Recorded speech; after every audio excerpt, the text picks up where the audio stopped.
This is 5 on your side at 4. Focused on you. We begin at 4 with breaking news. Within the past hour, a St. Louis judge has ordered the release of Christopher Dunn. There was an emergency hearing this afternoon in his case, days after his 34-year murder conviction was overturned. Dunn was convicted of killing a 15-year-old in 1990, but has always said he's innocent.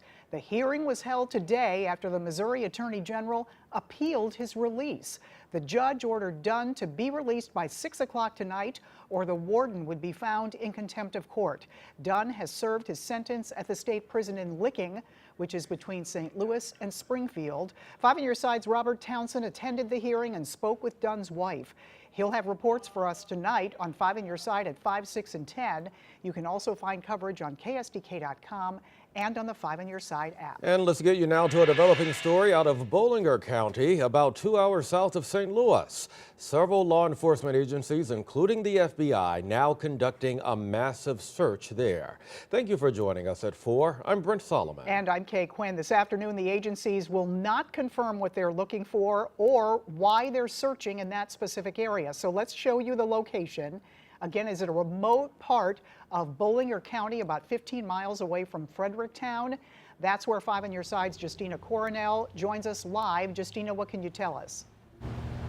Well, within the last 30 minutes, we have confirmed that the FBI is a part of this investigation as a court-authorized investigation. Now, when we were there earlier today, we also spoke to a neighbor who saw 2 cars with the coroner's office go by and be a part of this investigation. Now, the video on your screen is drone video showing where this search is happening. It's in an area so remote that we couldn't even get there by car. So this is our best vantage view of the scene. While no one will confirm why they are searching, this is all happening a few miles from where 13-year-old Gina Dawn Brooks disappeared in 1989. She was last seen near her church on her bike around 10 p.m. A car pulled up and the driver spoke to her, but she got back on her bike and turned south.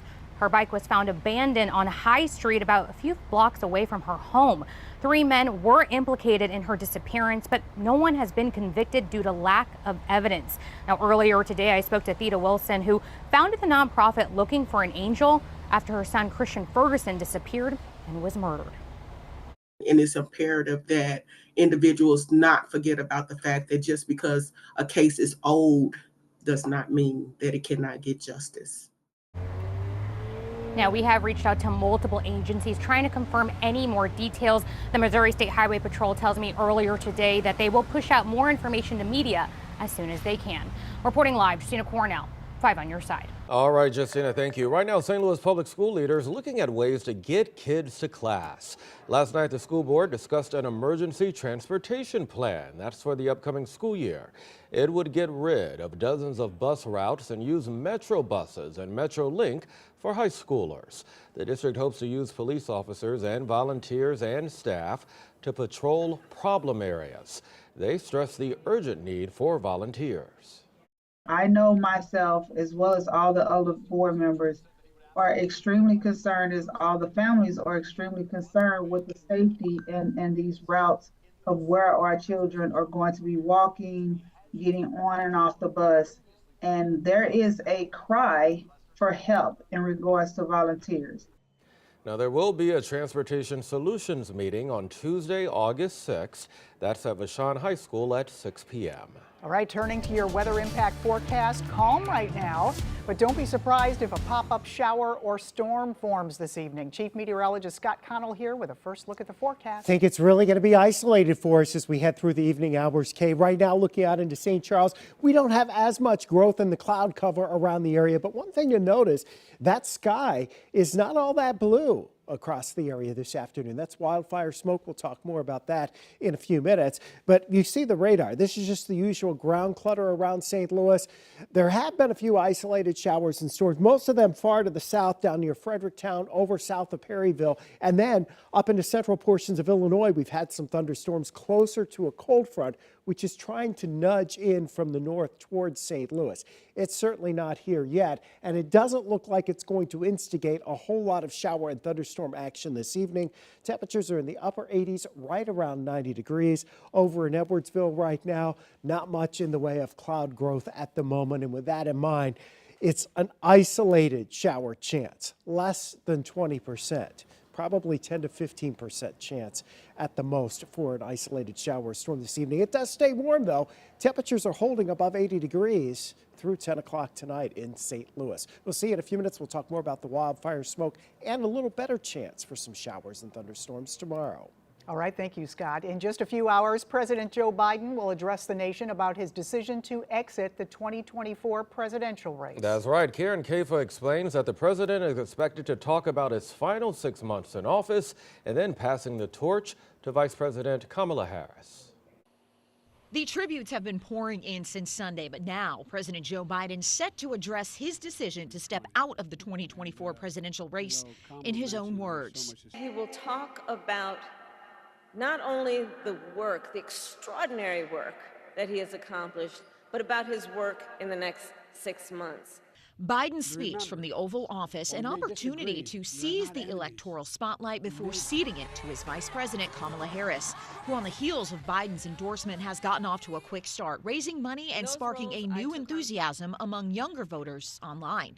Gen Z voters are ready to come out, they're ready to vote, and they're energized about what's at stake in this election in new and exciting ways.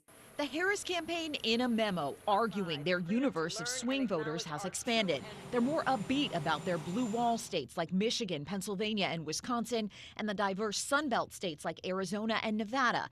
But even Democrats admit it won't be easy. There's no question the country is, partisanship in the country is very calcified, and there's no question this is going to be a close race. And, but I think in the end, she's got what it takes. Facing the new campaign dynamic, Republicans have quickly targeted Harris as a San Francisco liberal and a partner in Biden's policies.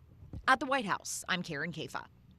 All right, happening in just a few hours, our political editor Mark Maxwell will moderate a debate between the Republicans running for Missouri governor.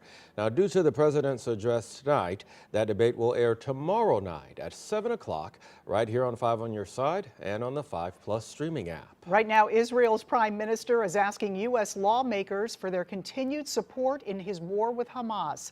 Hours ago, Benjamin Netanyahu addressed Congress for the first time since the Hamas attack on October 7th. This comes as the Biden administration is pushing for a ceasefire and a hostage deal to bring home about 100 people held by Hamas. Netanyahu faces backlash for not doing more to protect civilians and bring hostages home. I will not rest until all their loved ones are home. America and Israel must stand together. Kamala Harris and President Biden are set to meet separately with Prime Minister Netanyahu this week, as is former President Trump. Israel has delayed resuming in-person negotiations for a ceasefire and hostage deal until after those meetings. And we have more news for you. Delta struggling to get back on track after last Friday's tech outage. How you can cover your extra expenses if your flight was impacted. We're learning more about the assassination attempt on former President Donald Trump and the 20-year-old who fired the shots July 13th. Cardinals fans, listen up. The team will celebrate some big milestones Friday, and you can join the fun.